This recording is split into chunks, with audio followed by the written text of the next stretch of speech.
Hi, everybody. Thanks for the opportunity to partake. Cheryl, Mark, and I thought it might be a good idea just to have a physician who is comfortable working with cannabis that might be able to give you a general overview. So this is just a slide to review some of the dysregulations that you encounter with Parkinson's. And as you know, the primary neurotransmitter that's implicated is dopamine deficiency. Interesting enough, there is some literature out there to suggest that cannabis indirectly will raise your dopamine level, at least in the acute setting.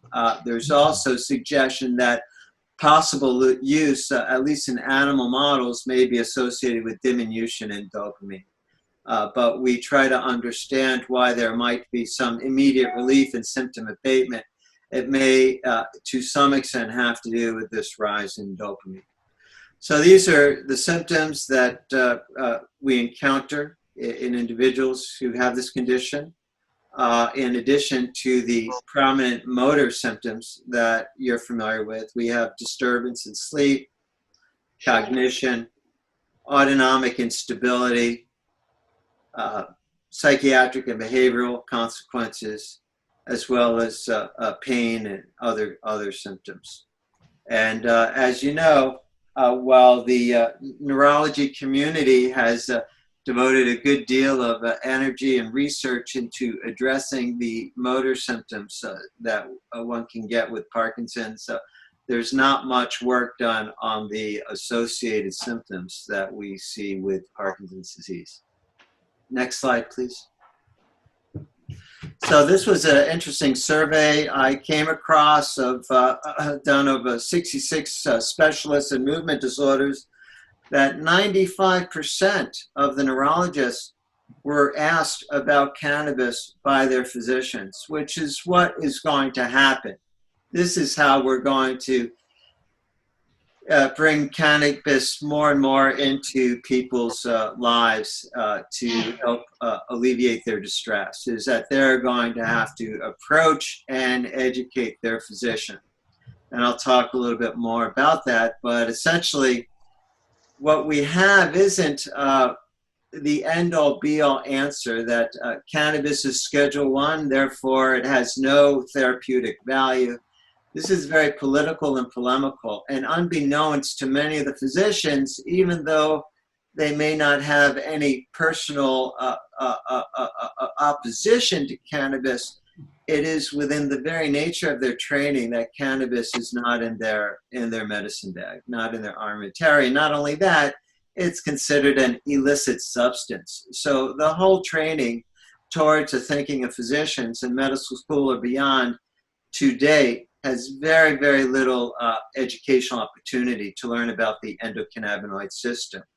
And for those of you who are not familiar with cannabis, I'd like you to understand that cannabis works on our own endocannabinoid system, the ECS, and it is quite a complex and fascinating story that is readily available online.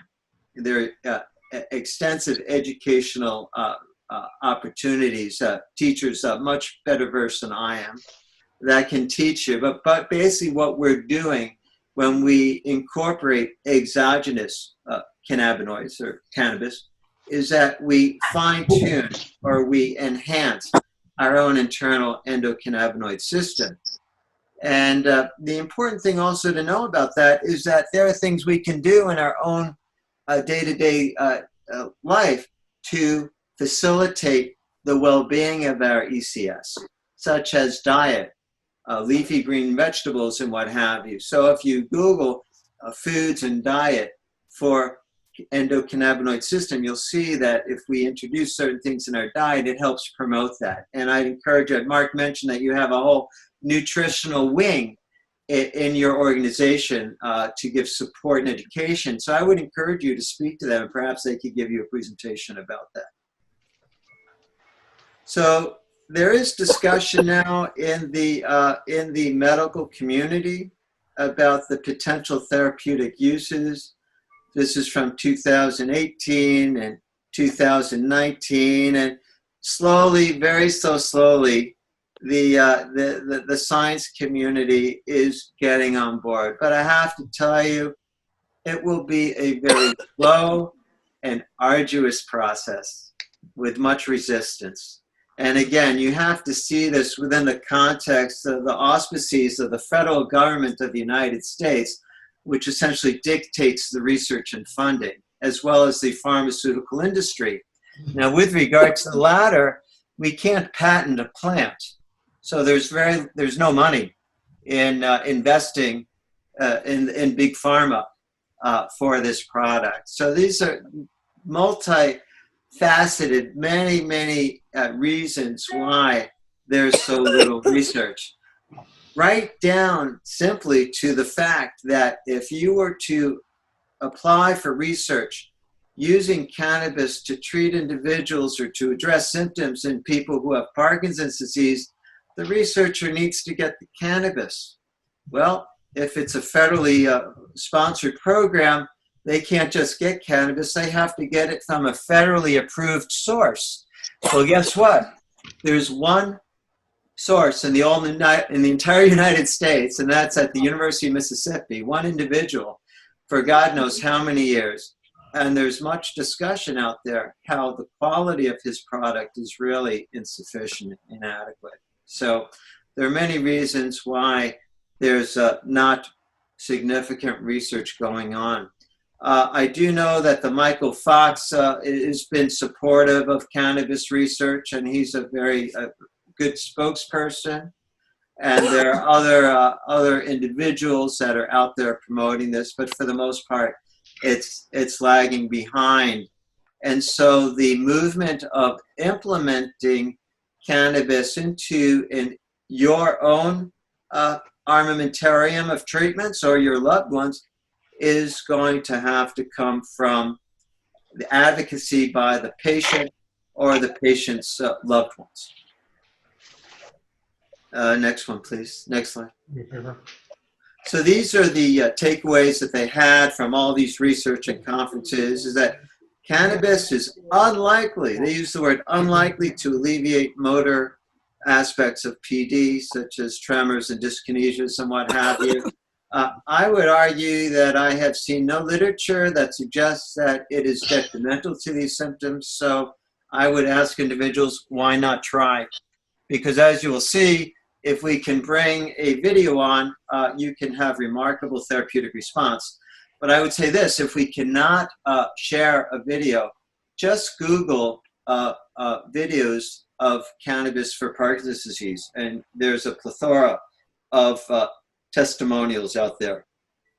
However, they're finding that cannabis can be helpful for non-motoric symptoms of cannabis, anywhere from sleep and anxiety to appetite, pain, so on and so forth.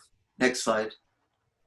So this is an interesting slide, and I'll save the videos for the end because I don't know if we're going to be able to show it, and I only have a few slides, and otherwise I'd like to open it up for just talking a little bit more about how I work with cannabis.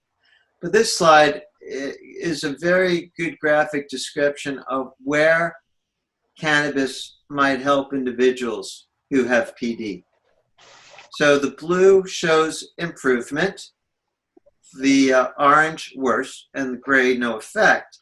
So if you start from left, you'll see that of all of them, significant benefits with appetite, pain, nausea. As we go on, you see benefits in many people who have anxiety, tremors, stiffness, dyskinesias, depression, and then it drops off.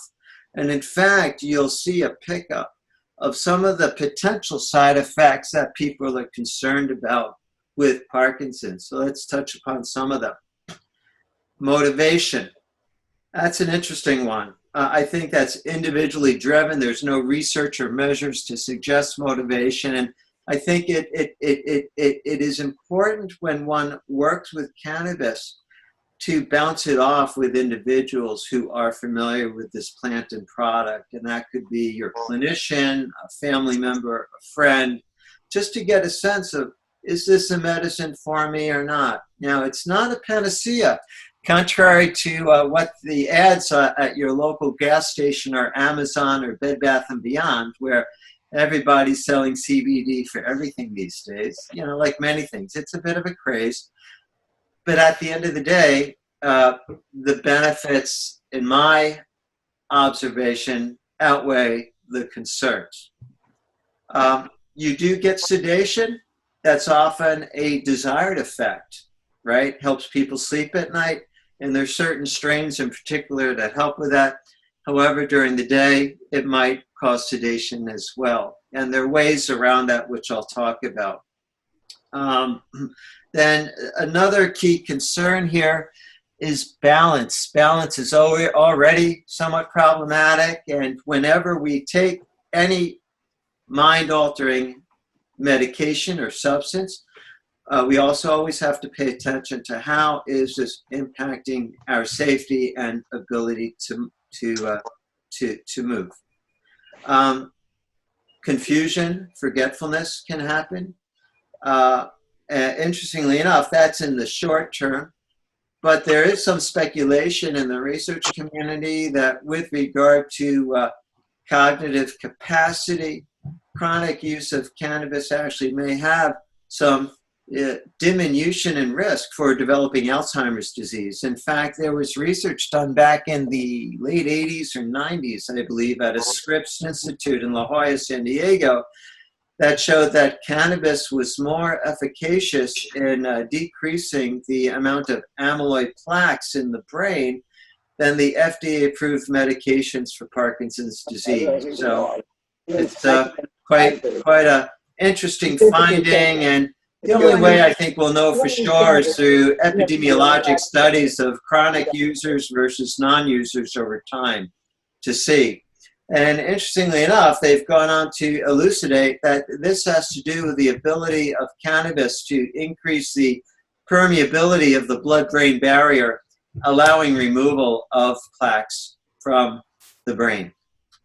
And lastly, we see that hallucinations, which you can get in Parkinson's disease, particularly can get visual, that you actually may get increased distress and symptoms in VH. The research suggests that the hallucinations are most likely a consequence of THC as opposed to CBD. In fact, so these are two of the most commonly known cannabinoids. Cannabis is a plant, right? We utilize the flowering part of the cannabis plant.